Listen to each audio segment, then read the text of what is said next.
If you enjoy our original content, please consider becoming a supporter on Anchor so that we can continue to bring you laughs every week.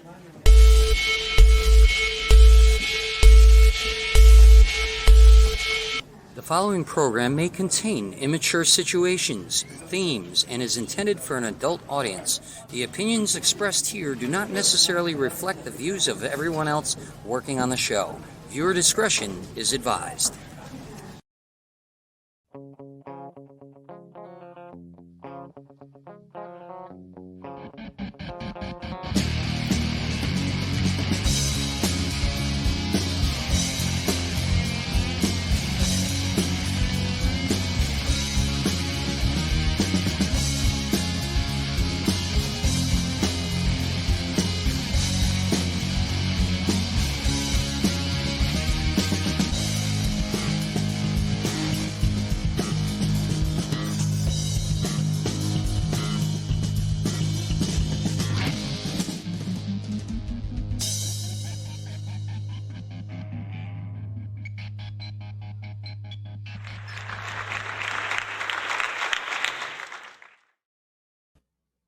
All right.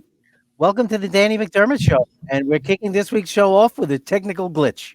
So I think here's Danny. Hey! How's it going, guys? I was trying to get these headphones to work, but they are not working. Welcome to the Danny McDermott Show. How you doing, Kevin? I think that should be the show's new beginning. I don't know, Kevin. I'm a mess. That's all I'm right. a mess. I felt like Well, I gave you a sweet introduction. That's what. I mean, what do you expect me to be? It's National Chardonnay Day. Of course I'm going to be a wreck. National Chardonnay Day, which is for housewives who want to be junkies, but don't want the stigma of that meth, thing. So it's a lot of national holidays today. We have National Paper Airplane Day. Sweet. The airspace is generally pretty clear. It was generally pretty clear when there were only paper helicopters, and paper airplanes. Only the most adventurous take paper airplanes, though, because they pretty much go wherever the wind takes them, and they always crash. So they just pray there's no smokers on the flight. No laugh at all. If you're gonna take a paper airplane that's guaranteed to crash, fuck it. Smoke, drink, whatever you're into. They have extensive pat downs and shoe removal, but somehow smokers find a way to sneak shit on. That's. Hey, I'm a member. That has to be one of the dumbest jokes we've ever written. I'm a member of the 4 Foot High Club. I'll have you know. I'm not. It doesn't exist. All right. Let's just move on. All right. It's National Senior Health and Fitness Day. The senior triathlon involves yoga bowel movements, lucid dreaming naps where they can actually do push-ups, and a lecture about how much better the world was in 1964, which now we have no argument against. No, we don't. And I did downward facing turd earlier today. Don't encourage that. All right, it's also World Lindy Hop Day, which I don't know what the real thing is for that. National Lindy Hop Day, which is how the seniors can show their health and fitness, or maybe will be my hip regrets that hop day. I don't know, Kevin. We're really reaching here. It's late in the season. The Lindy Hop, wasn't that the jitterbug, actually? Or the Hucklebuck. They gave them they gave dances better names back in the day. Right. Well, it's National World Otter Day, which is kind of cool. When I was a kid, I did a report on otters. I loved otters. They're the cutest things, aren't they? I think we have an otter on video here. Give me some pea. You won't Give me some believe. damn food. Delicious. I want food, or I'm gonna kill someone. This is tasty. All right, we're just gonna. They know it's my voice. I'll take a bowl. Look at that little cutie. Look at him. It's like he was trained to eat with his mouth open and look at the camera. It's. He looked a little psychotic, I gotta admit. Yeah, you have to think the otter thinks he's training the people. You know what I'm saying? As opposed to the opposite. Oh, we get them to eat. Every fucking creature that's ever existed is programmed to eat. You're not getting them to do anything, pal. Otters are smart, man. Otters are smart. All right, so they are. They're smarter than most Americans. Let's be honest. All right, we're not going to get into politics or any of that crap. That was not true in 1964, Danny. That was totally false in 1964. All right, I'm extremely happy to have our first guest on tonight. This guy's been a friend of mine for 5 or more years now. He basically built his whole studio, Everrok Records, and he's also the drummer from the band Robot Nature. Please welcome Jesse Shadis. Yeah. Hey guys, how you doing? How you doing, brother? Good, man. Thanks for having me, guys. Appreciate it. Thank you for coming. Yeah. You want to tell the story of how we met, or should I? Oh yeah. You know what? Go ahead and do that because that's a little cloudy, to be honest with you. All right, I'll tell you. It was National Zinfandel Day, and nobody really remembers. It might have been.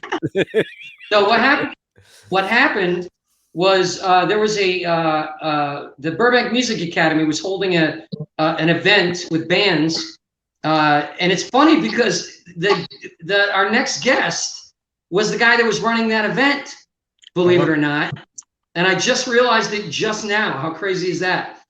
That's crazy that you guys. Is that the that you guys are on the same show? Burbank Music Academy? Yeah, no, not him. The guy who's running the event, David Lockhart, but we're going to have him on in a minute.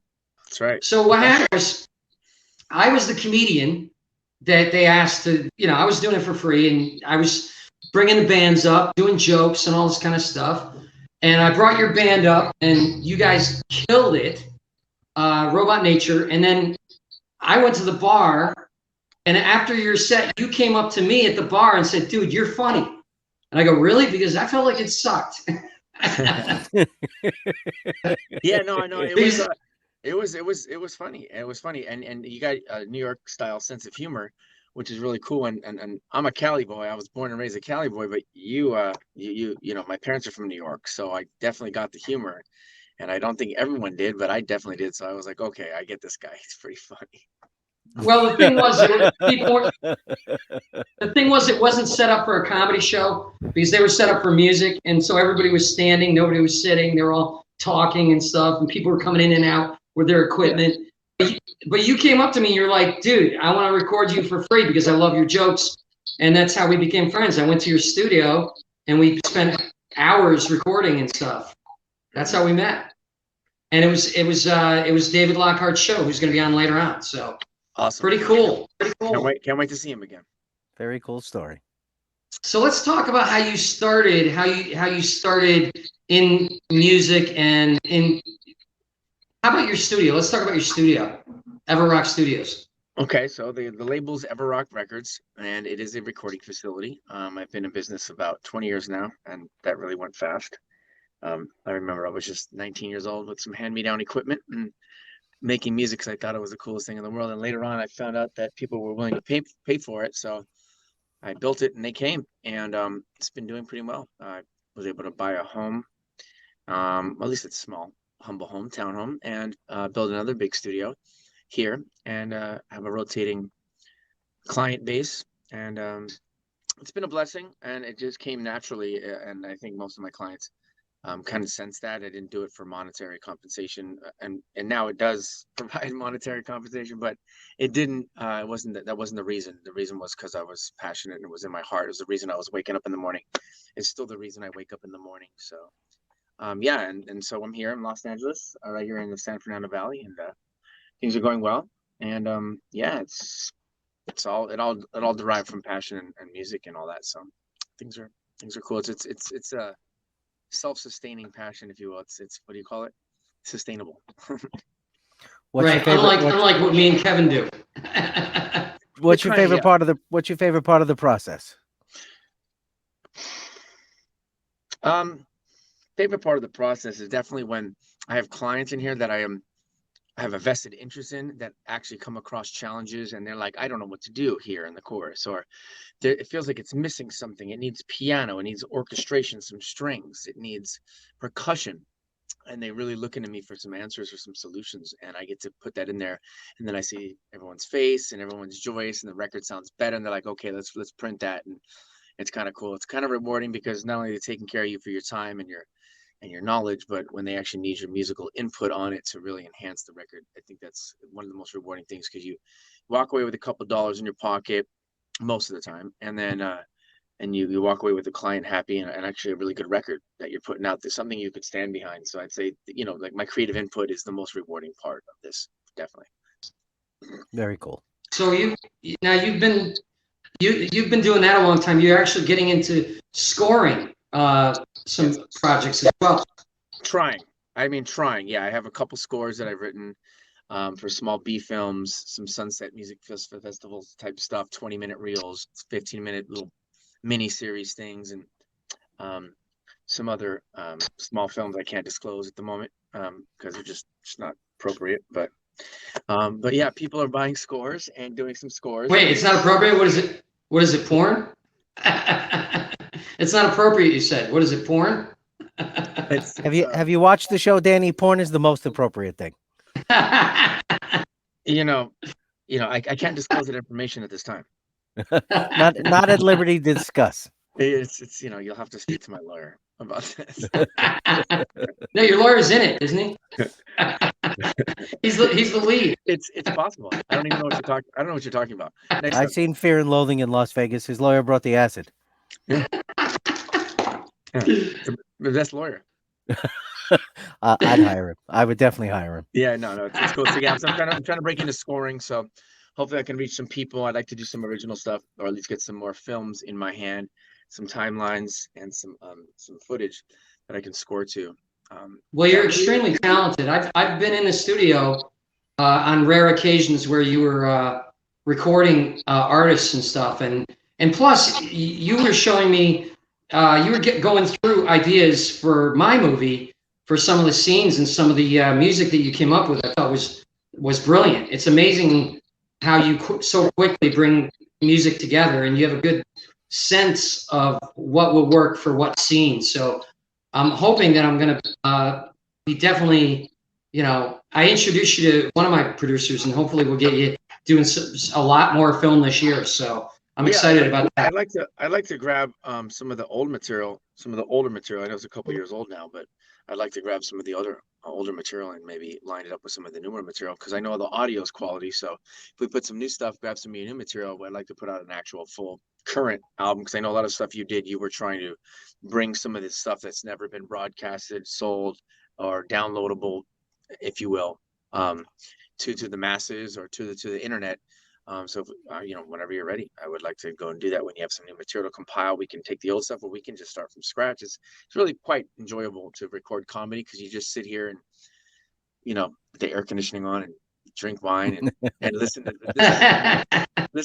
a comedian in your isolation booth just crack jokes. I mean, and how enjoyable is that? Like, you just sit there and it's like, okay, when it's all done, you're just like, okay, chop it up a little bit and then put it out. But you're literally getting paid or investing into something while you're laughing the whole way. So that's pretty cool.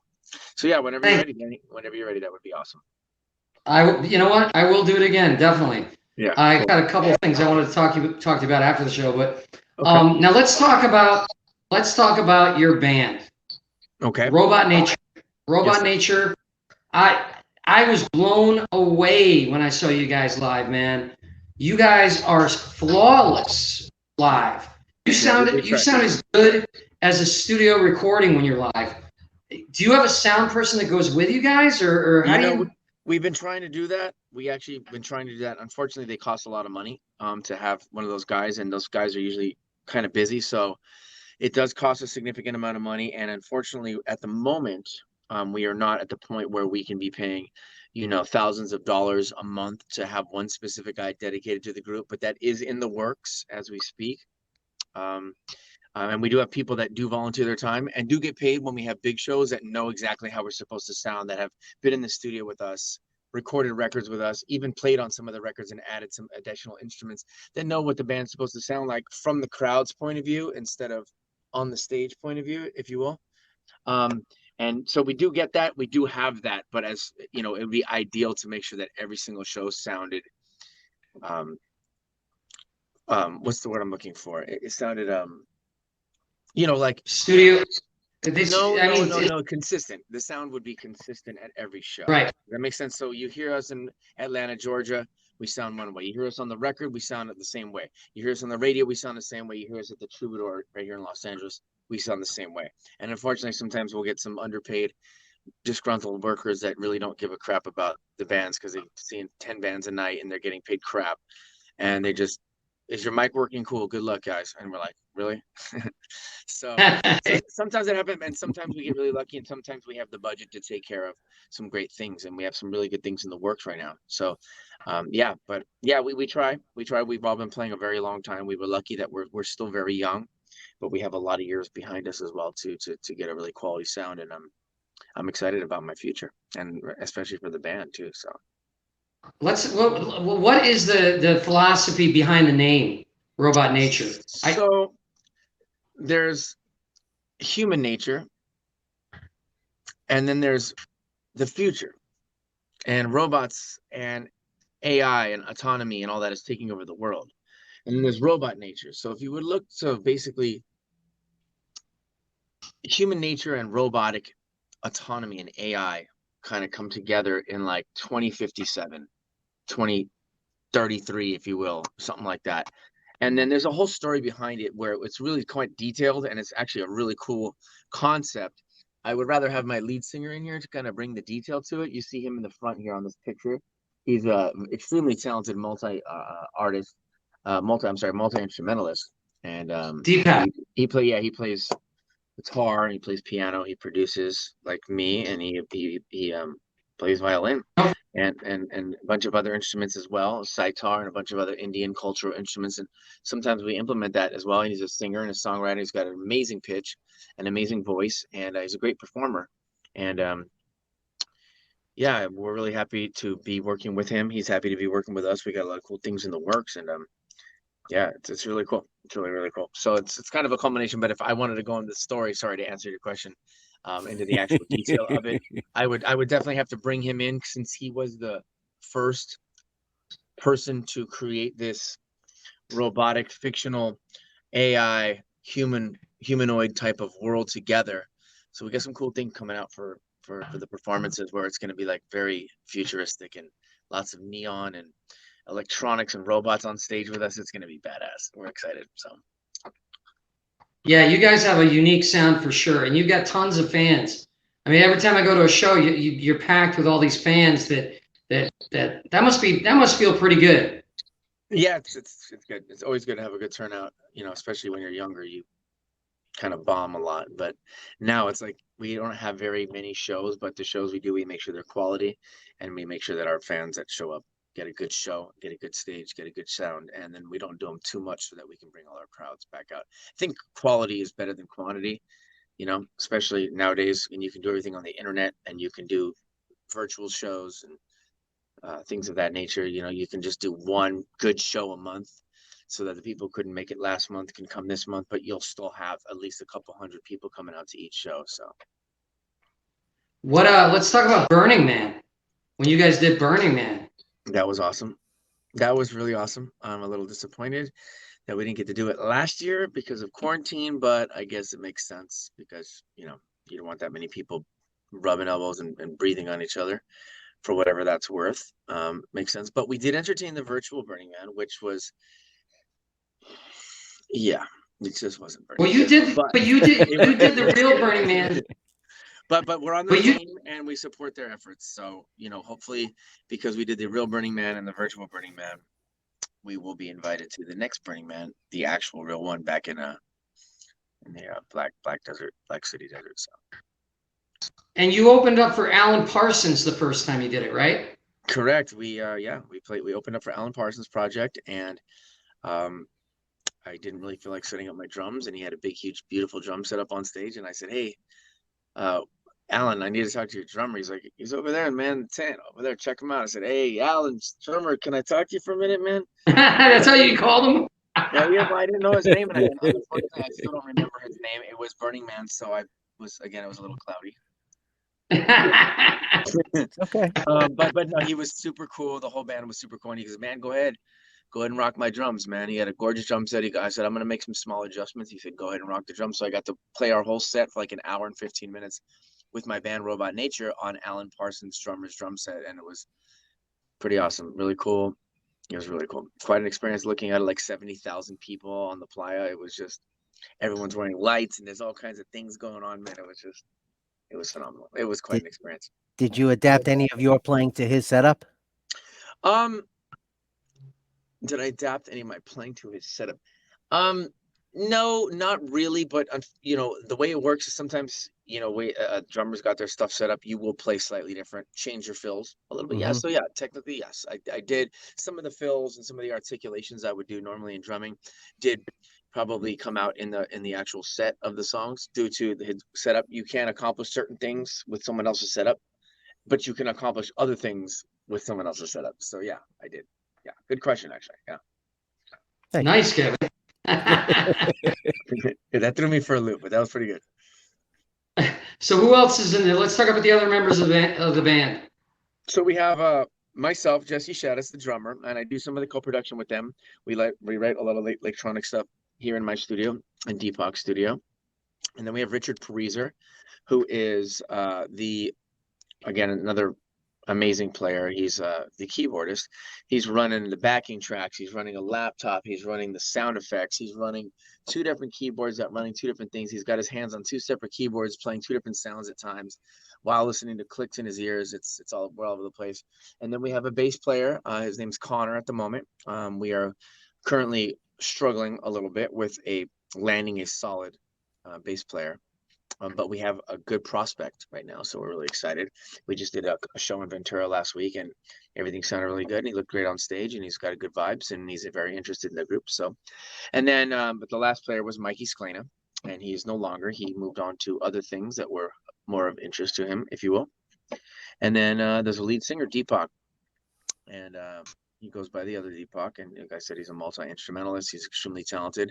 He's responsible for a lot of the writing as well, and a lot of the ideas, and then and together it clicked, and things have been going really, really well for us. We've been moving fast, really forward. In 2.5 years, we've gotten further than any of my other bands or any of my other projects have ever gotten in that short of time. I mean, where I'm at now with this and where everyone's at with this band, as far as the LLC, bank accounts, what we're able to monetize, the crowds and the people we're able to influence, our social media influence, in 2.5 years has been exponential. So it's pretty quite awesome. And I think it's a chemistry. It's like a marriage, sometimes they work, sometimes they don't. And this is working out. So what are you got some project? You got some stuff coming up, or what's for the band? We got about 8 new songs that are coming out, but they are not out. Of course, we're keeping them under wraps, stuff that we've been doing during quarantine. And, I'm sure you can imagine the shows and rehearsals have been minimal during the last year, 2021, but we've been able to write and put stuff together virtually and through Zoom meetings and share each other's ideas and build on them. So we got a lot of cool stuff in the works. And past 4 or 5 weeks, we've been actually rehearsing and putting all those ideas into reality and making them a real thing. And we're excited.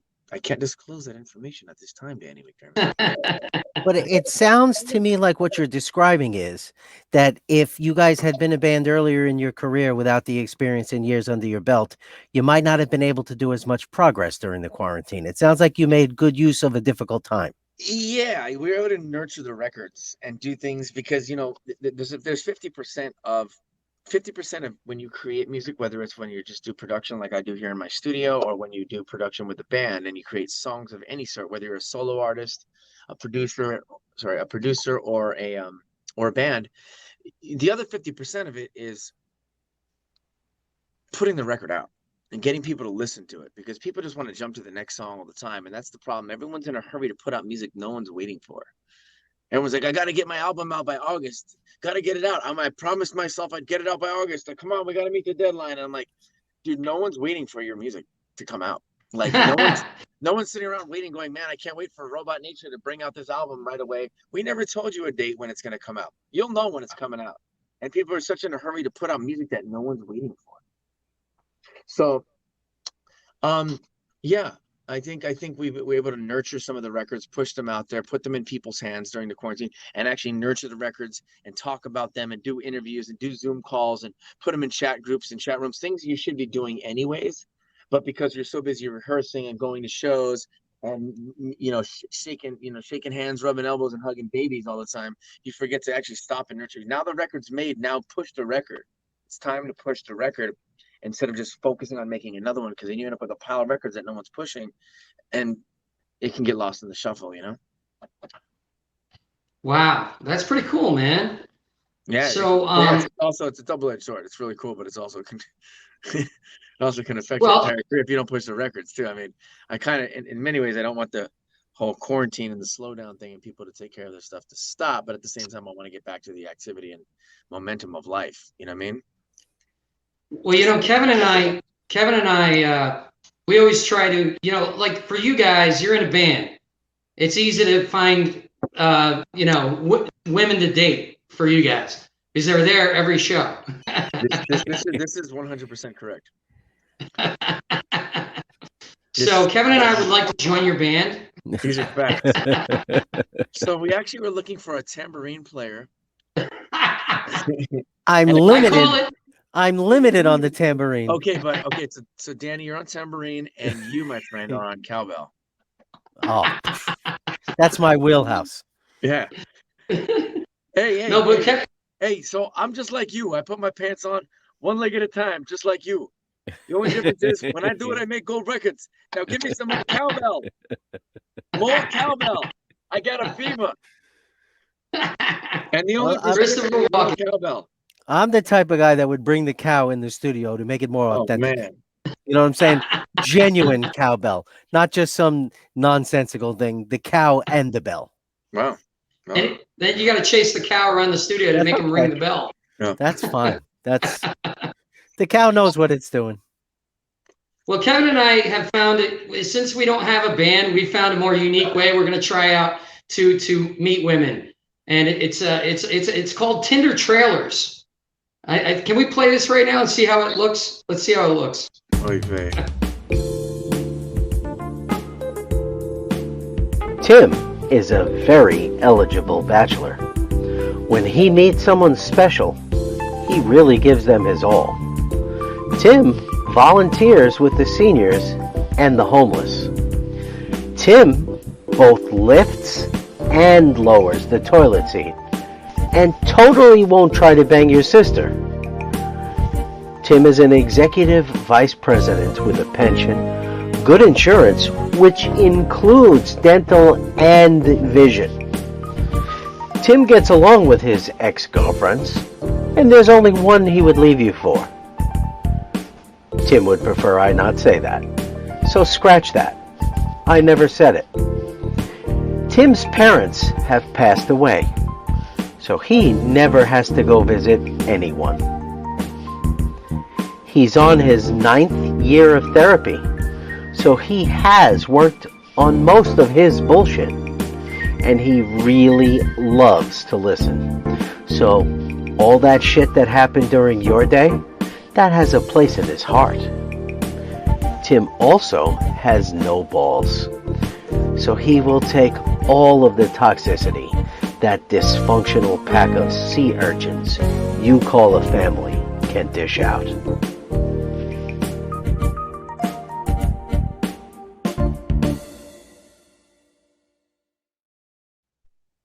That's ridiculous. The music was perfect, though. That's great. That's great. That should be one of those for podcasts. You should do more segments like that, like some more like dumb, funny, off the whim, like sketch comedy type stuff like that. That stuff's fun. You had me over here dying. Good thing they muted my microphone. I was over here cracking up. That's great. We've actually been. You muted my microphone. I thought I was coming through. I was over here dying. And it's a good thing they changed your name. Yeah, well, I was acting. That's my acting. 50% of that is you. But all the good stuff. All the good stuff.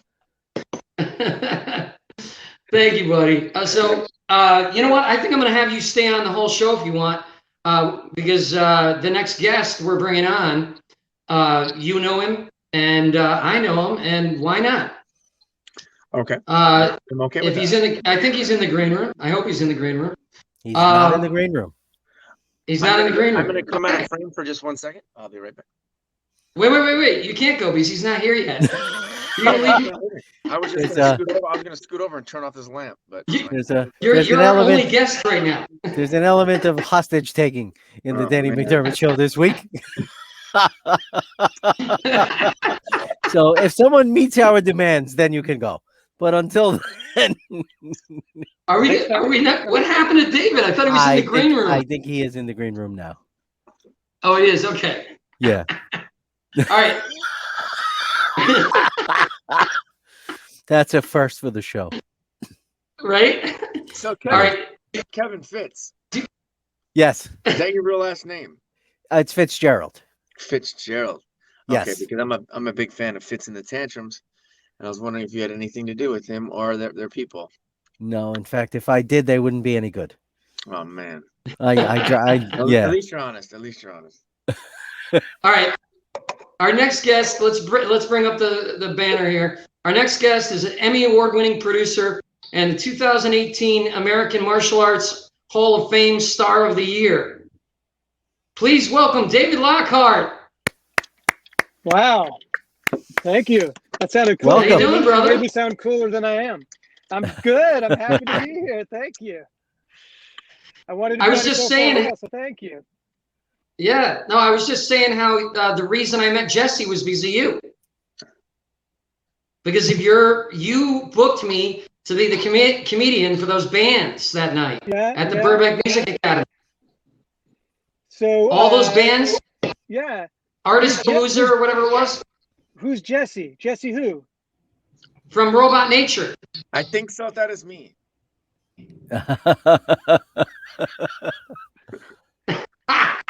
What's going on, David? Hey, what's up, Jesse? Sorry, this phone. Sorry, I'm on this. I was going to be on a computer. Jesse, Robot Nature. That's how you met. Artist Palooza. Yes. I'm up all to coming together. Yes. It's all coming together now. Are you guys seeing four of us like the Brady Bunch? Is that how this works? Pretty much. Yes. So you're over Jesse. Pretty much. That's awesome. That's okay. I'm looking up at Kevin right now, and I'm looking up at Danny right now. Oh, okay.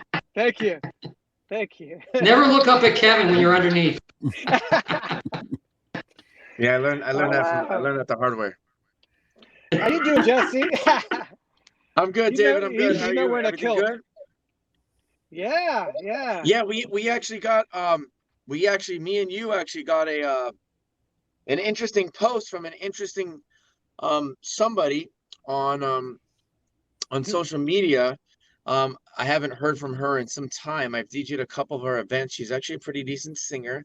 She's got some clout, got a big fan base.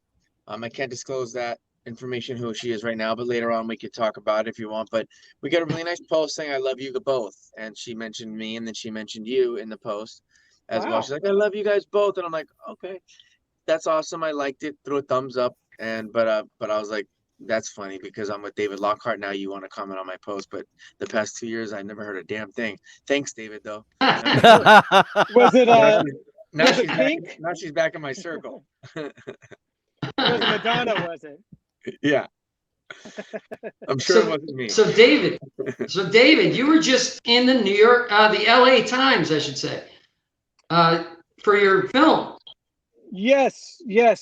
Well, that was from Lockhart 1. So Okay. they're covering, that's when they covered Lockhart 1, but we're shooting Lockhart 2 now. And yeah, there it is, or one of these squares. And yeah, so I've been working on this one for a few years. Lockhart 1 came out a few years ago, and Lockhart 2, the craziness continues about my last name and this healing stone and the Crusades and Robert the Bruce. And I could, is this a 2-hour show? What's it? Do you want me to give the elevator pitch? Or Yeah, let's tell the fans action. what it's about. There's martial arts. There's I don't want to talk the whole time.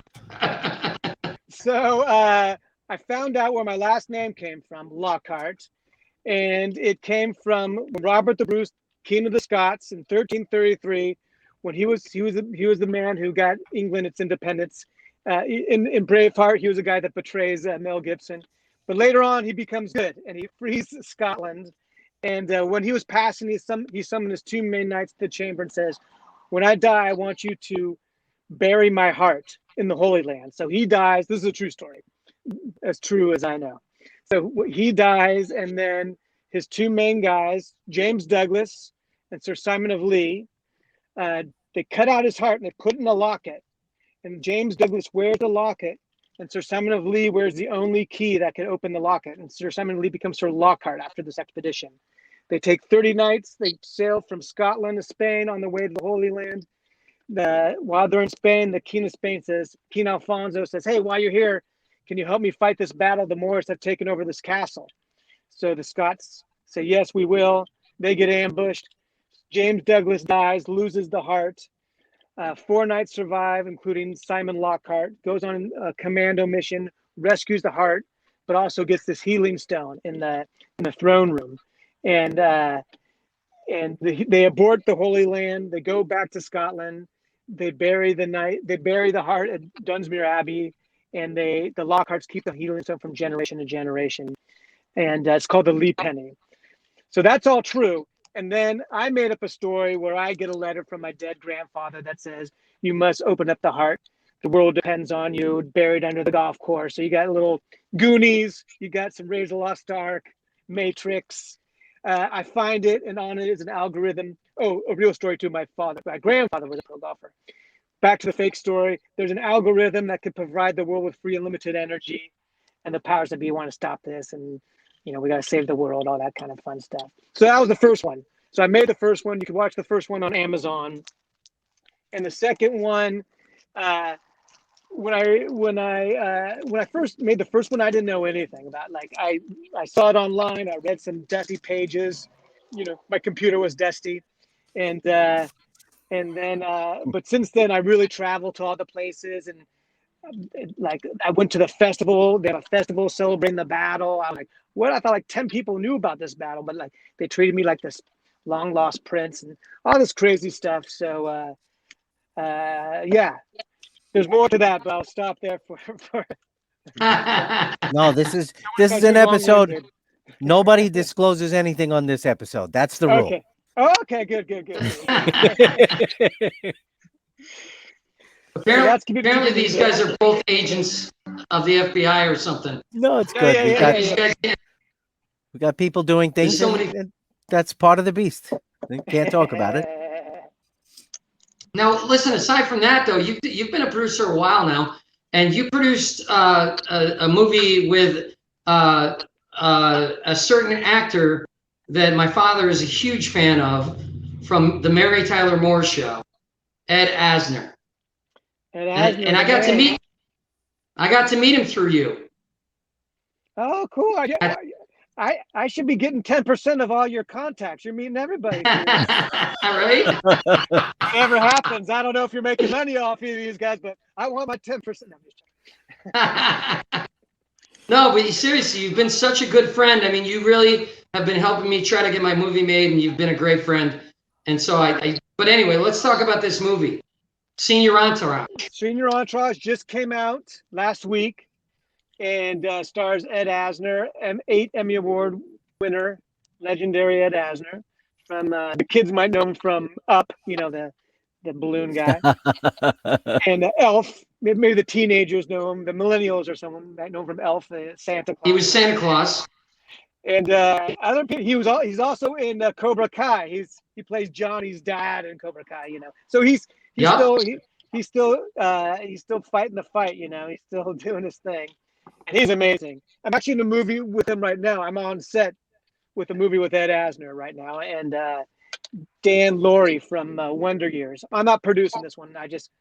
I think Brian Connors, who directed Senior Entourage, I think he's having me on set and giving me a part. Hopefully, he's hoping I could get more money for him or something like that. He doesn't know I'm broke, so I'll go until we get the money back from Senior Entourage. No, but now it's out. You can watch Senior Entourage on Amazon, and supposedly it's in Walmart, although no one's been able to find it in the Walmart.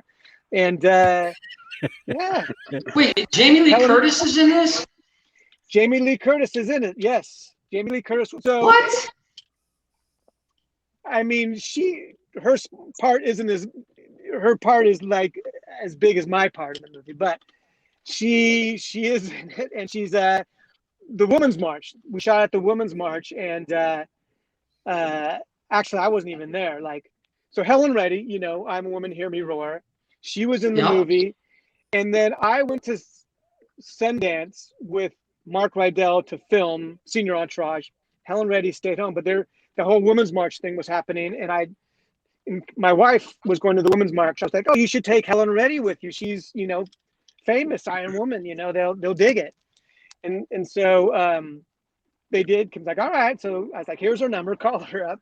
Take her to the march." And then I thought, maybe people will like it, take some selfies of them, whatever.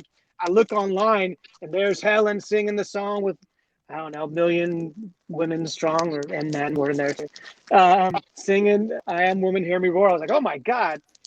And so that was and Helen, passed away a couple months ago. So that was her. I hadn't even heard that. Yeah.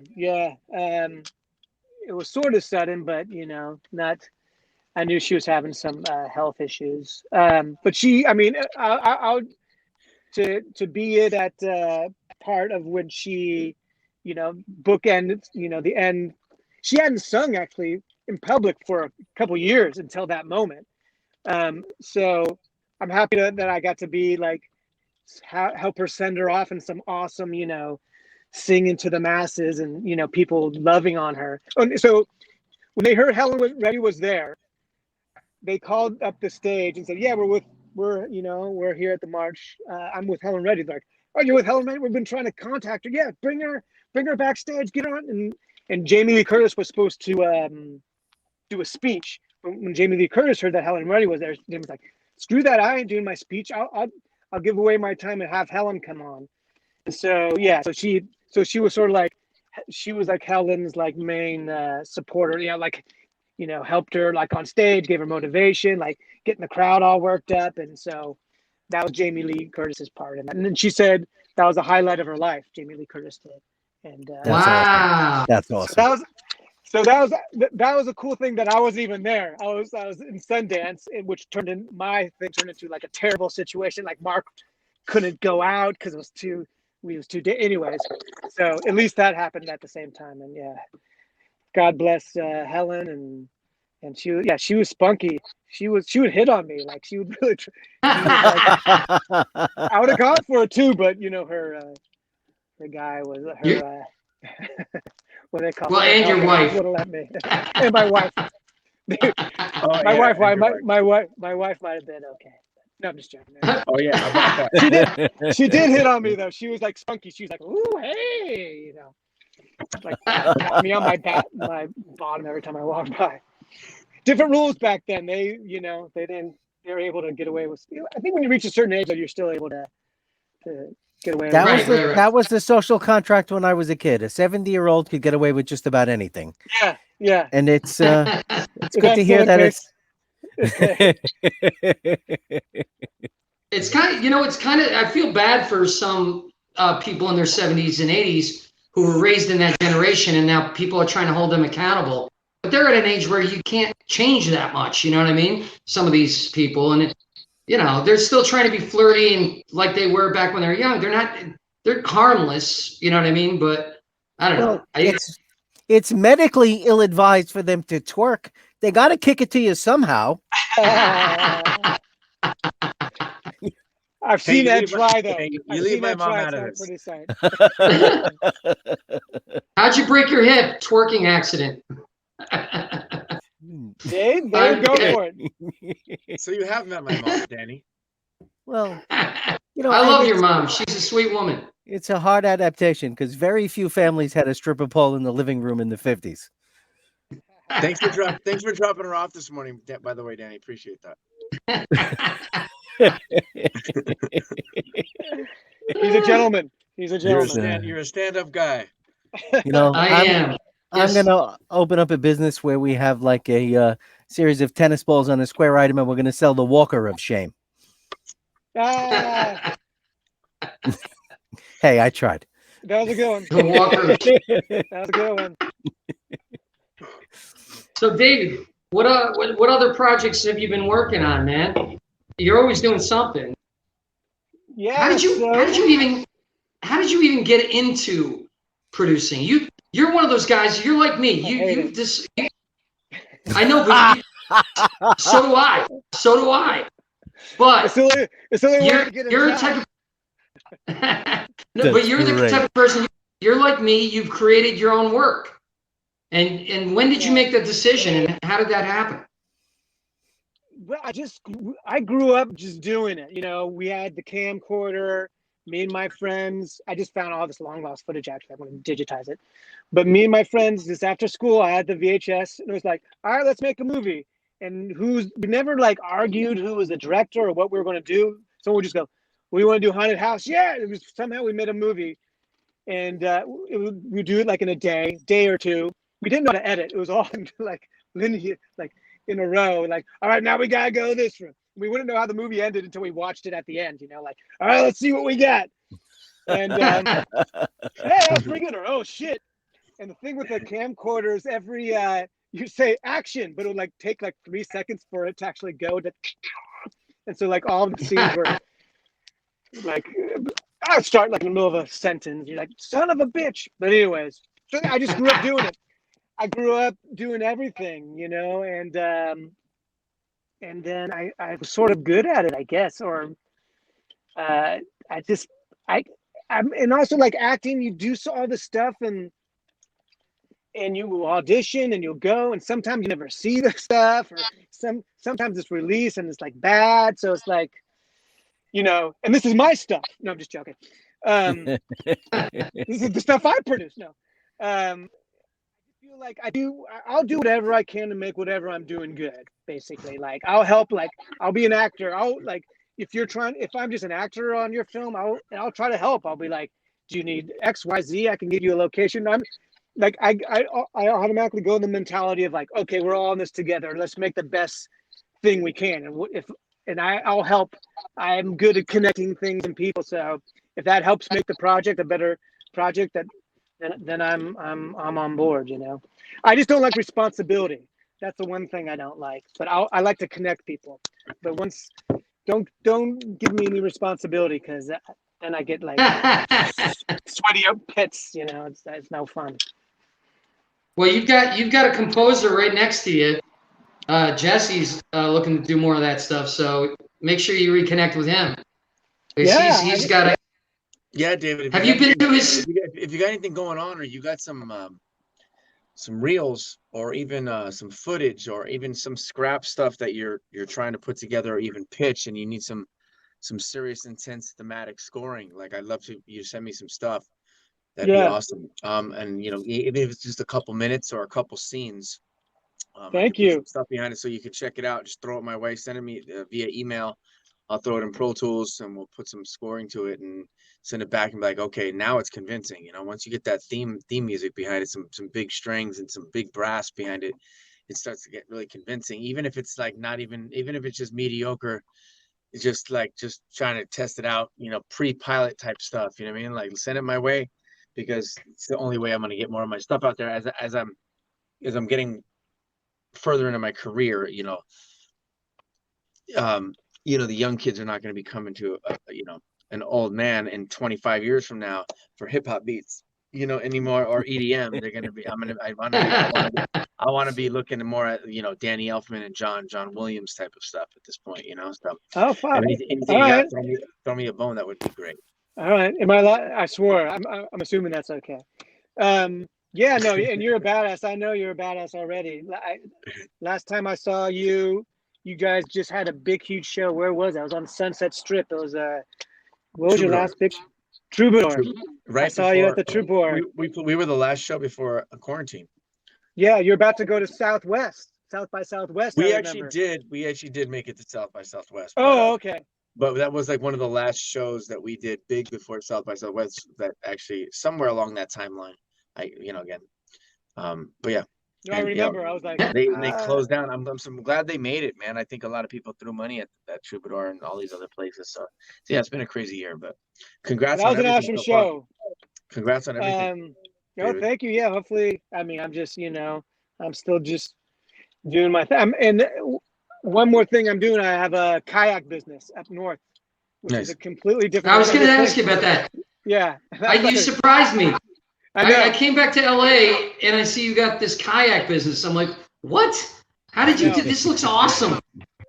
That was from left field. That was a COVID choice. Like, I was up in the woods. I was up at a cabin. Everything shut down right after the Troubadour show, and I went up to a cabin up in Sonoma on the Russian River and I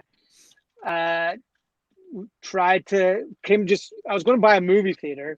And I couldn't do that. I couldn't do that for the business loan or whatever. And then I stumbled across this land. I was just going to buy the land and build like our own movie theater on it, or build like a music stage or something. And it came with a kayak business with it. I was like, oh, cool. Here's this land. And there's the kayak business. Well, we could get rid of that if need be or whatever. But then I went to it and I was like, oh, damn, this kayak business is, you guys make money. This is like good. I was like, I've heard about this thing, people making money. I don't know quite how it works. Show me. And show me the way. So they did. And I was like, oh, and this lady was retiring and I just stumbled across it at the right time. And we've been open. So this is our first summer that I'm the owner, but we're keeping the whole staff except for the owner, and they know what they're doing. I'm like, my wife calls me, oh God, coach. There's a show on, oh God damn it. Sorry, I'm swearing again. There's a show on Apple TV about a coach. It's an SNL guy, and he goes to England and he becomes he's a football coach, but he goes to England and becomes a soccer coach, but he doesn't know anything. But it's a real funny show. It's a guy from SNL. And anyways, my wife calls me that because he's like, he doesn't know. That was a Freudian, dude. That was a Freudian slip right there. You didn't hear that. Because your wife does become your mom in so many ways. Is this show recorded? It's even worse. Danny, drop her off in the morning with Jesse's mom. It's worse. It's live. My mom just lost her Facebook.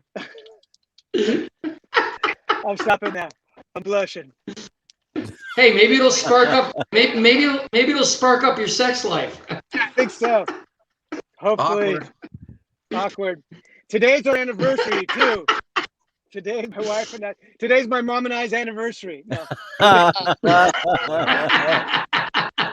It's on my birthday every year. That's what I'm going to call my birthday from now. No, it's my wife and I's real anniversary today. Congratulations. How many years Happy have you been anniversary, married? babe. How many years have you been married? 12 years. 12 beautiful years. Very nice. We have an 8-year-old son named Jack, and he's an amazing kid. So you always post about him. I know. I love your posts of things he says and questions he asks you and everything. How you answer him. I have one that you would like. He did. I didn't post it because it's not. he did it with my wife. He's like, Mom, I hear funny sounds. And my wife goes, where is it coming from? He's like, my butt. I thought, Danny, you would appreciate that one. I didn't post that one. I always appreciate funny butt sounds. I really, that's just. I know, no, normally, yeah, he says something funny every day that I'll post, and I figure maybe someday I'll make like a coffee book or something. Yeah. Yeah, of all this. I remember when he was a baby, and you used to. I remember when he was a baby, and you used to do your shows at the Burbank Music Academy. Oh yeah. Kids say the darndest things. It's a long time ago. There's a show. Kids and Kevin. That's a good show. That would be a good show. I just repeat what my kids say. That's where I get my material. How many kids do you have? Well, that makes a lot of sense. I have two. One boy and one girl. Oh, very nice. I think I saw them very on the talented show. kid. Yeah. No, you should have him on the show sometime, Kevin. Like a kids to work day. Dude, the youngest is 16, so we better hurry. Right? Yeah. So now you're what about the theater though? Are you doing? You said you got the Rio Theater. Is that something that's happening or? Yeah, so that one is a little more work. That's gonna. But I had Ed Asner. Speaking of Ed Asner, he came up and he helped do a promo. Basically, that one we need money, more money, of course, always money, to make happen. But it's like this historic theater. It's on the Russian River. It's been around since the 1950s. It's all ready to go. Just needs a little love and care. But so we're going to do some fun things. We're going to have our own Star of Fame, maybe the Walker Hall of Fame, and have Ed Asner star there. So I might use your idea there, Kevin, and help raise money. But yeah, it's a beautiful theater. I used to go there as a kid, and just want to get that open and running. And MonterrioTheater.com, you could see a video we did and see Ed come up and yeah, he's an amazing dude. That's awesome. Oh, thank you. Wow. That's it. So that's cool, man. That's cool.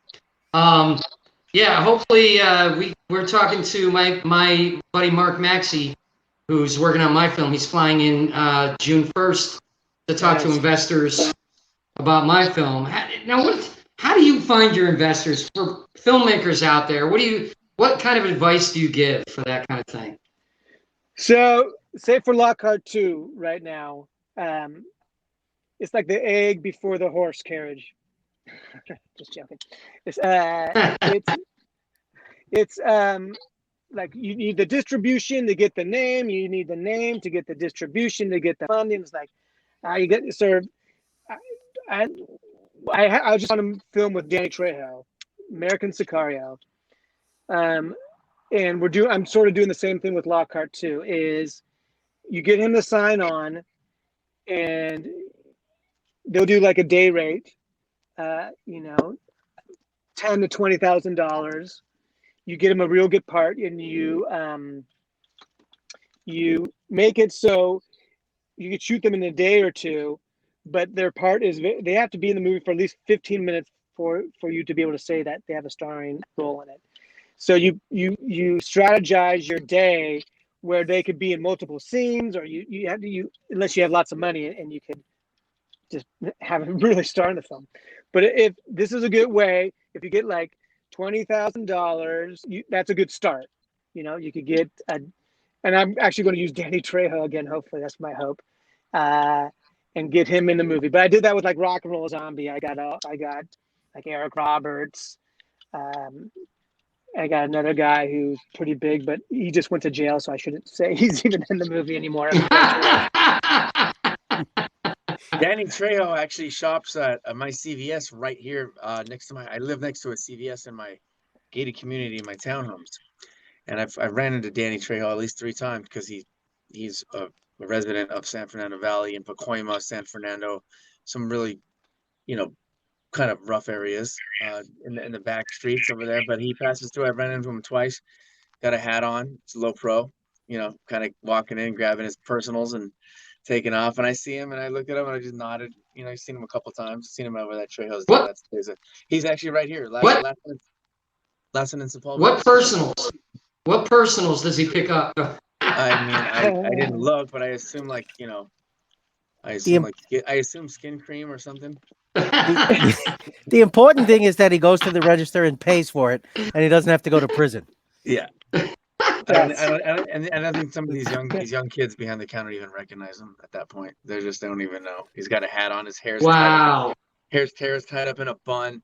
He's wearing like a flannel, and you couldn't even. But you look at his face, you're like, oh man, that's Danny right there. Okay. Wow. He's supposedly a really nice guy. I mean, he is a nice guy but he. I mean, he came from the ghetto. Like this wasn't supposed to be. This wasn't supposed to be his story. I mean, he got out of jail and started getting movie roles. This wasn't supposed to be his story, but it is now. He's killing it. He's really killing it, and everyone loves him now. It's a blessing for him. And I read that. I heard he was doing substance counseling on a film set, he had a good run with some. He had his day. He had a good run. I thought you were going to say he had a good run with some substances, and I was really rooting for that sentence. I can't speak. I may have to work with him or score a film for him, and I'm not gonna. I don't speak on his business, nor do I really know it. But he had a good run, and he did some time, and now he's killing the game, and it's just awesome. We're all glad to have him in the entertainment business. So, and that's cool. How did you meet him, David? Trejo, I just met him on the film. Someone had a connection with him on American Sicario. And they went through legitimate, ways, calling the agent, I guess, and said, hey, we have this money, legit. It's in the account, and they got distribution. They got distribution before they even shot anything, because Danny Trejo was in it. So this is my my word of advice that I'm actually going to try myself. And I'm going to copy that. I always try to copy things that work. Sometimes I'm just too late. But this one, I'll say it before I do it, because I think if it's not Danny Trejo, then it's just like, get somebody that if you get $20,000, just book it, get it, make it happen. And if some people will want to see the whole budget, but if you can just shoot a scene with somebody and just say they're in the film, then I think that's a good way. It will help. Yeah, totally. It sounds clever. So how are we doing with Anthony?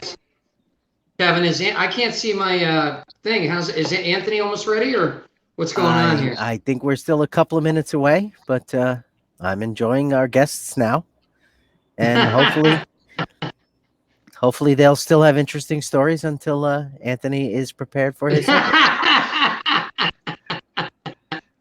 See, if you're going to count on me to carry this show, we're all fucked. Oh shit! No, Kevin, I can't. I know I can't do that. I did the introduction when you had that technical glitch, and that was my whole. That's the only funny thing my kid said this morning. I got nothing else. Well, what is funny is that me and Danny are in separate parts of my studio. Yeah, he's in a separate, and I can slightly hear him. Upstairs. Oh my god! Oh, and I'm in a soundproof studio in my recording studio, and he's upstairs in my graphic design office. But I can. Wow, there's a huge delay. But good thing I'm down here, because that would have been a shit show. That's so funny. That's great. No, my voice. My voice is the loudest voice. Even when I did telemarketing and stuff, I'm in the office, and they'd be like, they put me way in the back near the bathroom. So I'd be sitting there because my voice was so loud, you know what I mean? And so I'd have to sit there every time the bathroom door opened. I'd be like, "Ooh." Yeah, well, we all have things to work on. So he's in the green room.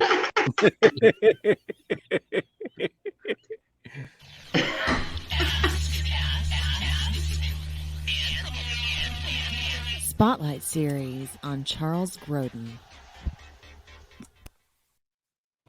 Hello. How's everyone doing? Yay! You came just about a minute too late. About 45 seconds earlier would have saved us all a lot of embarrassment. First Great show, guys. Nice to meet you all. Hello. Hey, what's going on? Anthony. What's up, buddy? I just want to let you know this episode's sponsored by White Claw Surge. Nice.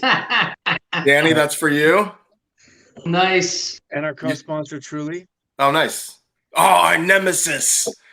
Actually, that Truly drinking is pretty good. Actually, The lemonade. The lemonades are bomb. Yes, I was going to say the lemonade. Yeah, 100%. In fact, a year ago we had a 4th of July party. Side story, and somebody left a bunch of Trulies, and I drank some of them. I wasn't feeling it. Whatever they're doing this year is working. The lemonades. Oh, it's great. Black cherry, pretty good. Yeah, I'm all for it. I'm like, I don't know how they get it to taste that way with 1 gram of sugar and like. Yeah, that laboratory is on point for sure. Yeah. Have you tried the iced tea? They've got an iced tea no. now. It's awesome. Yes. It's awesome. Hold It's on. awesome. I'm on it. The only problem is the White Claws make you burp so much. I'm all right with that. Yeah, it's like it's either choose burping. I can or handle choose a that. beer belly. Choose burping or a beer belly. I'll take the burping. Back in my day, we would just snort an 8-ball off of our hands in the bar, like men. My day too, sir. That But now I've been that day was reduced to White yesterday. Claw. Yeah, That day was Which yesterday. brings us to our next sponsor, 8-Ball. No. Oh, no, the next sponsor is somebody left some Miller High Lifes. I haven't had one of these in like 25 years. No, I'm on it. I have one. I have 2 of those in my fridge right now. I cannot Really? fucking get rid of them. I Yeah, cannot get rid of everyone who comes over. I'm like, hey man, you guys want a Miller High Life? Yeah, that's a just in case. You got to promise to turn it into a pipe and smoke out of it. They will Negative. not- That's all. Maybe that'll move the product. That's Alzheimer's. All of my guests will not drink the Miller High Life. They're like, what's up with that last Truly? I'm like, that's mine. Nice, I'm nice. like, dude, I got a cold Miller High Life. It's a champagne of beers, man. What's up? Grab it, dude. It's ice cold. They're like, Yeah. I'll just have some cranberry juice. Hold on, I got one of Danny's burps coming. It's stuck. Excuse me. The show's clearly off the rails. Yes, it is. By Yes, the way, that has happened. Mr. David Lockhart, I totally related to what you were talking about. My friends and I used to shoot shit all the time in a day or two, and I always try to take the directing responsibilities, but we would share it kind of equally too. You know, like if the idea was cool, we would just go for it. So Yeah. fuck yeah, dude. I try to implement that in today's films. Doesn't always fly. Someone wants to know who the director is. Oh yeah, But yeah. There needs to be a leader for sure on a production. Yeah. Yeah. All right, so I don't want to deviate too much, but that was our deviation. Spotlight on Charles Grodin, but we're going to do a tiny spotlight. We're just going to show kind of the starter pack of Charles Grodin because he passed away last week. Unfortunately. Yeah, so he was born April 21st, 1935, and he passed away last week, as I said. So again, starter pack of films. I actually, in preparation, because when somebody passes, I want to do a bit about their life and especially their work. And I try to watch or consume as much as I can. But with 2 kids, another on the way, and full-time work, a little tricky. So some of these titles that are coming up, I haven't seen in probably 20, 25 years. Heads up. But we're just going to get right into it. The Heartbreak Kid, in my opinion, is probably one of his best fucking movies ever, ever, ever. I don't know if you've seen it, but there was a remake with Ben Stiller by the Farrelly brothers, which is actually pretty good. But anybody remember this one or have seen the remake? The original. I saw the remake. Classic film. Yeah. Unfortunately, I missed this one. It's worth checking out. It's in I fact definitely it's totally on YouTube, the whole movie. I definitely will. I will check it out after Pornhub tonight. Right on. Right. But then again, I mean, No, you gotta do Tease- Pornhub at the end of the night. yeah, because you're No, gonna go to you're sleep. right. You're right. You're gonna go He's to right. sleep. What are you talking about? You're on Pornhub right now. He's got 2 monitors. He's got 2 monitors. This format does lends itself to different activities in the upper half and the lower half. He's a multitasker. He's a multitasker. Thank you. But for those that don't know the background of this, basically Charles Grodin, he gets married to this woman because they have to have sex after marriage because she's virtuous, and she becomes a different woman after, and they go on their honeymoon, and she's just completely like fucking nuts. And also he's got a touch of grass is always greener almost immediately. Like once he conquers the woman, he's like out of there. So he meets Sybil Shepherd, a very young Sybil Shepherd. This is pre-Taxi Driver. Okay, Sybil Shepherd. Yeah, so she's super young. And she's hilarious. Well, she's not hilarious, but she's I want to say she steals the show, but it's definitely Charles Grodin's picture, and I think it's cool to watch him as like it's literally resting on his shoulders the entire movie, and he just bullshits his way out of this scene and that scene, and I can't recommend it enough. And I think Ben Stiller in the remake actually did a really like killer homage to the movie. So I would say watch this one on YouTube or whatever the fuck. I don't think Amazon's even streaming this. And then check out the Stiller one. Moving forward. There you go. Seems like old times. Anybody? Chevy Chase, Goldie Hawn? Love it. What's this Amazing. Seems like old times. Yeah. This one's solid. This is post foul play with Chevy Chase and Goldie Hawn. It's really kind of, I don't want to say their movie, but basically Goldie Hawn is married to Charles Grodin in this picture, and her ex-husband, Chevy Chase, was forced to rob a bank, and he takes refuge with them in their house. Comedy ensues. The end. Moving forward. Check it out. I'm going to try to get through this quick. Yeah. Oh, nice. Yeah. This one is one I watched all the time as a kid, and it's really Lily Tomlin's movie, but The Incredible Shrinking Woman. Anybody? Yes. Yeah. I saw it like 50 times. Oh, yeah. Showtime. I loved it. Hysterical. Right there. Nice. And it's cool because they have like a lot of camera trickery as she's getting smaller and smaller. And as evidenced in the Heartbreak Kid, his kind of think quick on his feet kind of acting, but also underacting, but also hysterical acting. He's almost the Diane Keaton of hysterical actors. Like nobody does hysteria better than Diane Keaton. And I think Charles Grodin is like the counterpart to that. But yeah, he plays her husband, and he's he works for an ad agency, and she ends up getting with one of the products shrunk. But check it out. The end. Moving forward. Yeah. So this one I haven't seen in years, probably 15 years. But I remember basically the lonely guy, as you can see. Steve Martin is a lonely guy, and in New York City, there's a bunch of lonely guys, as I recall. And I think that what happens, Steve Martin ends up, I think he writes a column or something about lonely guys, and he gets, pretty famous, like Playboy magazine, so on and so forth. But what steals the show is he before his fame, he has meetings in Central Park with Charles Grodin, like daily. And the shit they talk about is fucking golden. This is Seinfeld before Seinfeld. This is mundane conversations. This is talking about how, because Charles Grodin has thinning hair, and they're talking about a haircut and how, Michael Landon, for example, should be charged $400, but he's not. And Charles Grodin, who has less hair, is charged more. And then they talk about how bums have a full head of hair, and it just goes on and on and on. If anything, watch it for those sequences. So. Anybody remember this movie at all? We're going to start getting into very familiar Charles Grodin territory, but yeah, it is a rarity. I never even heard of this movie. I don't recall. Really? Oh, it's so good. I know. I'm surprised, but yeah, he's more supporting for sure. He's got a total story arc, but it's clearly Steve Martin's picture. Anthony, do you mind if I just chime in for a quick Please. Yeah, I feel like I'm oral reporting. What is going on behind you right there? Let's remove this if we can. Killer. So I'm in my basement. What is going on back there? Yeah. So I grew up in LA, the Valley, and we didn't have basements. And once we moved to North Atlanta, I'm like, holy fuck, we got a basement. I'm not going to squander it. So I built a 80s video store, all VHS. Fuck yes. Yeah. And that's how you get bitches right there. Yeah. If only my wife swung. No. So I got an adults only section. The light's not on there. Man. Yeah. That's awesome. And there's real big box tapes in there.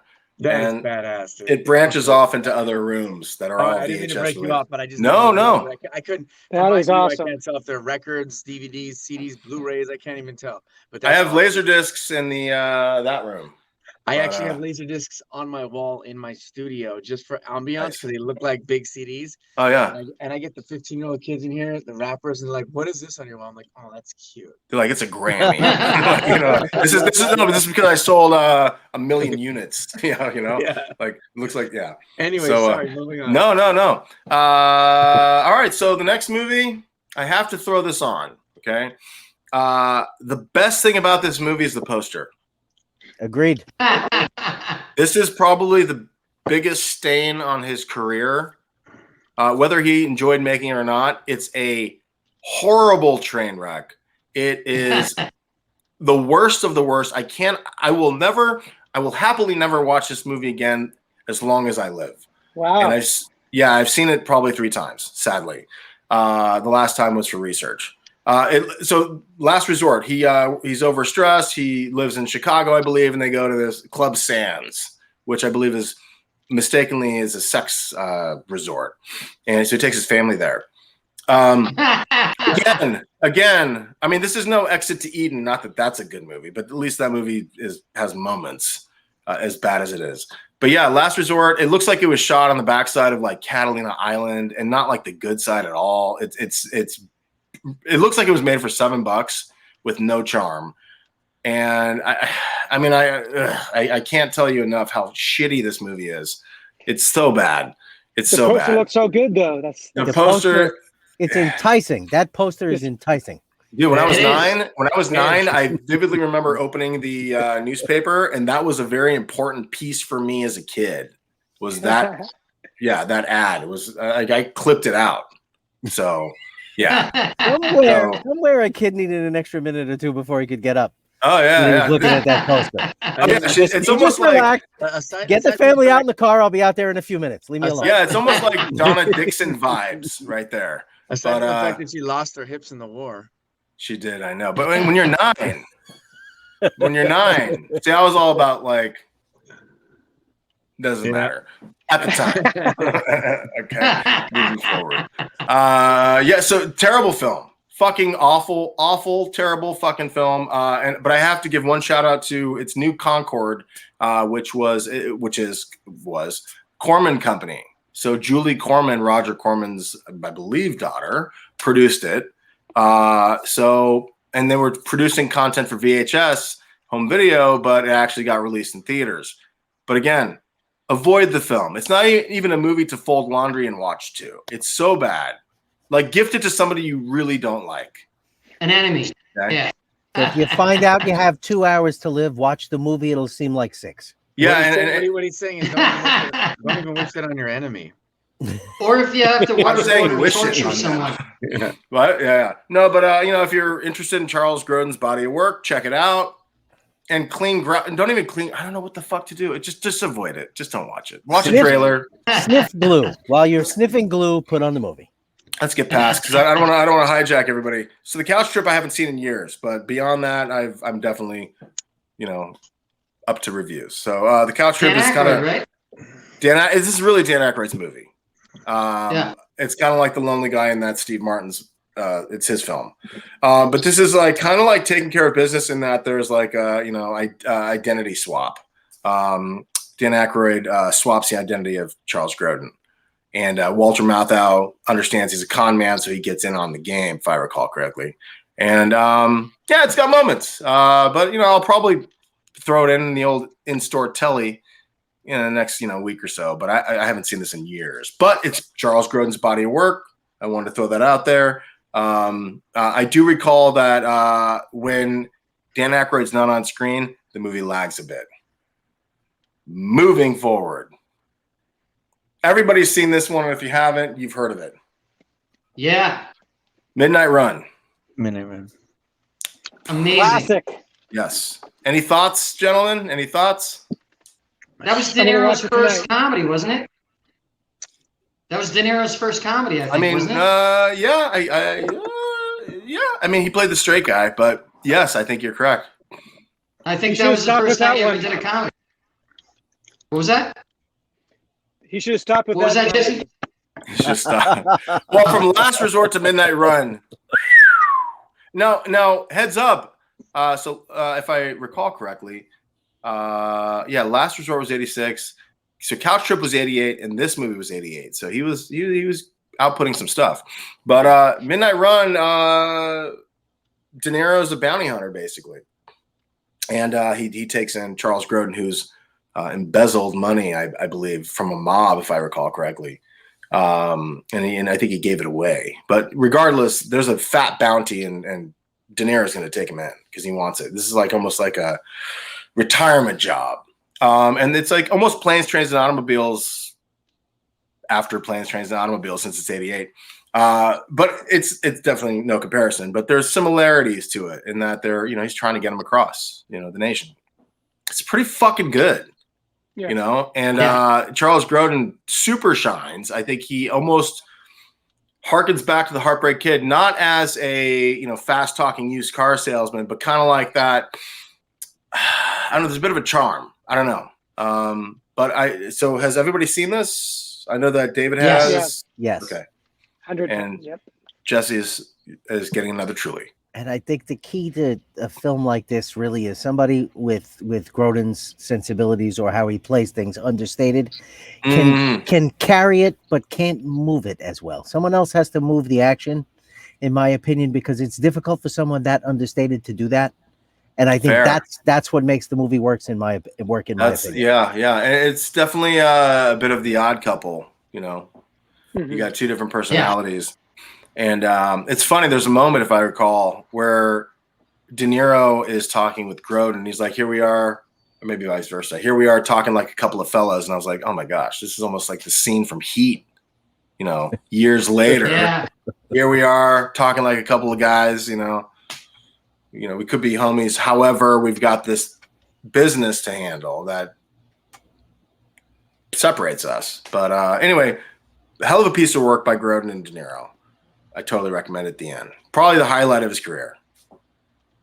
Agreed. In my opinion. No, agreed.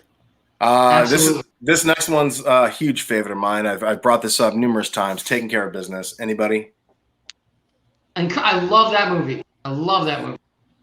Mr. Lockhart, you got to get on this. And this is not a folding laundry movie. This is a get your favorite drink or a cup of tea or whatever the hell and relax and enjoy it. It's definitely a timestamp from 1990. But Jim Belushi escapes prison to go because he wins tickets on the radio to go see the Cubs win the World Series. So he, escapes prison, and it's a mistaken identity kind of thing. It's an identity theft movie. He gets ad exec Charles Grodin's Filofax organizer and takes his identity, and basically it's like Charles Grodin goes here. James Belushi takes his life, as I said, and he's rags to riches, dude. He's living large, okay? And I like this movie so much. I don't know if you can see it, but I got a spinning mobile up there. Nice. Yeah, that's fake. Little vacation shout out, but yeah. So it's super like whoever wrote this script. Actually, J.J. Abrams co-wrote this script. Wow. Did he really? He did. Yeah, I believe he's credited as Jeffrey Abrams. Wow. Yeah. Totally almost wrote it for Charles Grodin because it's like, it's that hysteria again. Like you're going to just watch him just get in this situation and that situation and just kind of scream his way out of it. But it's not annoying. It's pretty funny. But it's really Jim Belushi's hysterical. It's Belushi's picture. Yeah. He's incredible. Yeah, and it's funny because I did see a interview with Grodin where he was saying it was one of the funnest sets he had ever worked on. And when Grodin passed, Belushi did a Instagram post saying it was literally the most exciting and fun set he had ever worked on. And and it really just shines through in terms of chemistry. Like everyone's having fun in this movie. There's really not a mean bone in its body, even though he's a car thief who stole somebody's identity and is living their life and is, it's awesome. So check it out. 4 stars. Moving forward. Ba-ba-ba. Yeah, I went here. I fucking went here, gentlemen. Sponsored by Dude, Club.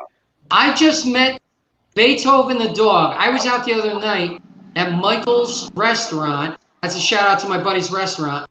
And this giant St. Bernard comes in, giant. And you would have thought Brad Pitt came in. The whole restaurant. It was outside area, but everybody was like, oh my God, gasping. I got to be honest, if Brad Pitt came in, people would be like this.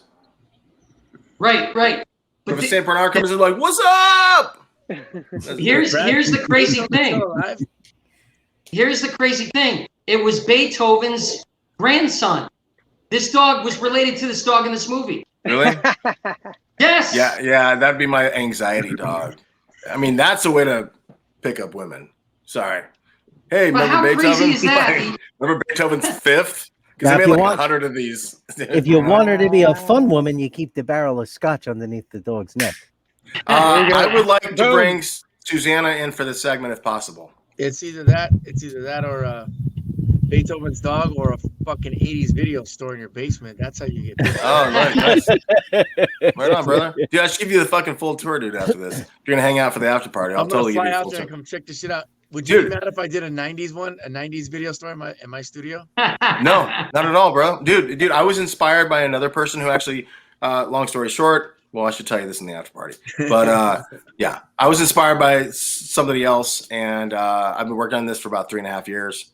It's my lady calls it One More Thing video. Because I'm literally always adding to it. It's Of course. problem. You have to. Obsession. 80s never ends. 80s never ends. I can't believe I just met the grandson of this, and you're putting it on. I didn't know you were going to bring this on. That's amazing. Oh, That's well, yeah, amazing. the grandson. 2 nights ago, I met him. 2 Excuse nights me. ago. Oh, that's badass. Well, Susanna, let's talk about this, dude. And I got some good shit to say about Beethoven. It's actually it gets clowned, which I actually don't understand. But go for it. So this is my favorite Charles Grodin movie because he plays the quintessential dad who hates every dog, anyway. So my mom, we watched this so many times. My mom went out and got a St. Bernard and she named him Beethoven. Oh, that's great. And then, so we moved and we had to give that one away. And she got another one. And she named that one Beethoven too. Wow. Beethoven second. The second. Right. Yeah. Beethoven Yeah. Jr.? It was funny. Yeah. Really mean dog. Really mean. But yeah. So, has Ooh. anyone seen this movie? I know it's written off very easily. Love it. Yeah. Loved Yeah. it. Okay. Love So, it. this was written by Edmond Dantes, and I covered this in another segment. John Hughes. It's a pen name for John Hughes. John Hughes Wow. wrote this story Right. and screenplay, as a Wow. matter of fact. For whatever reason, he took his name off it, and probably because he wasn't satisfied with the executive decisions on how it turned out, or this and this and that, whatever the fuck, or it was just a hired gun. But at the end of the day, it's kind of a fun fucking movie. It's shot very well by Brian Levant. And Charles Grodin they realize exactly who they needed for this role.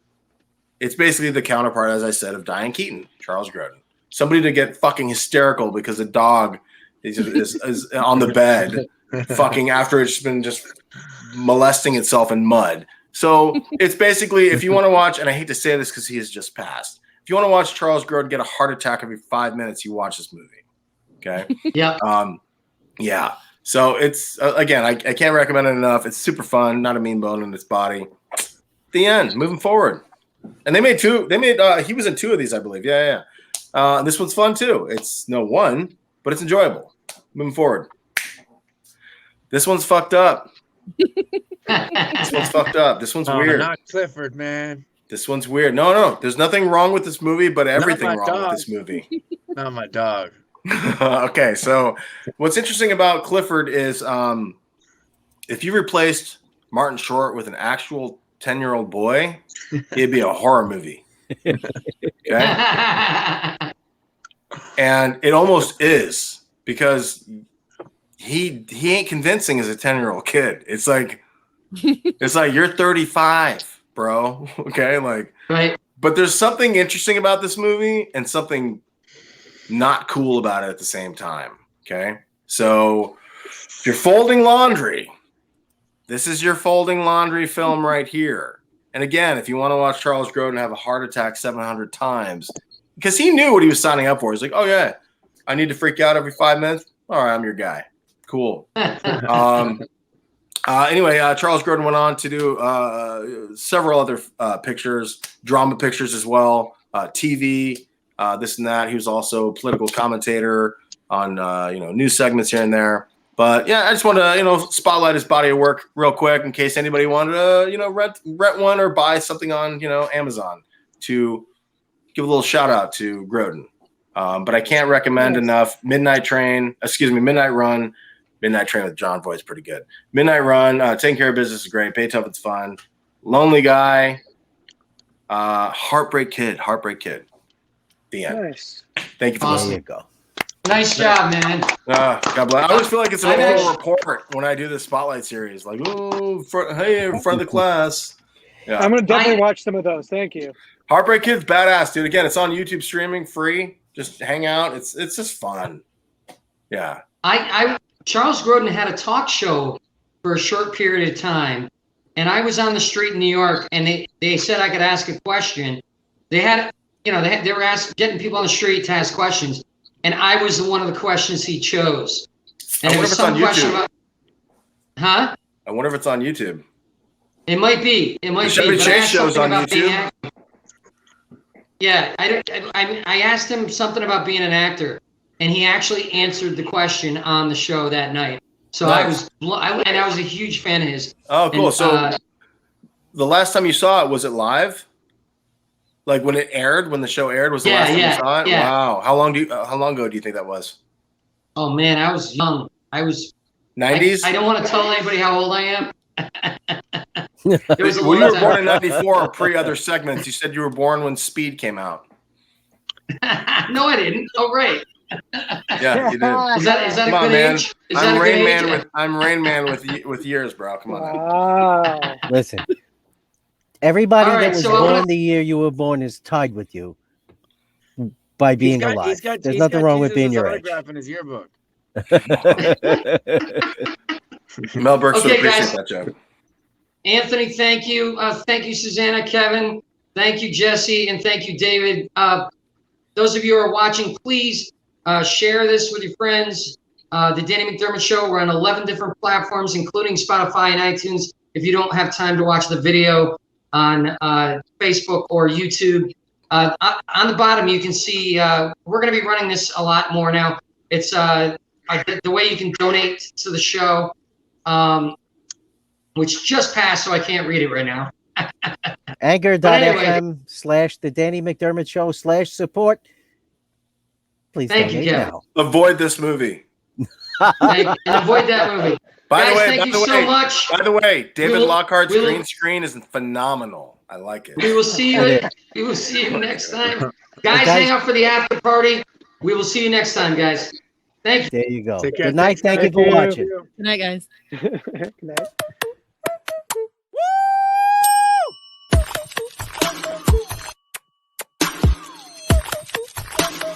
Nope.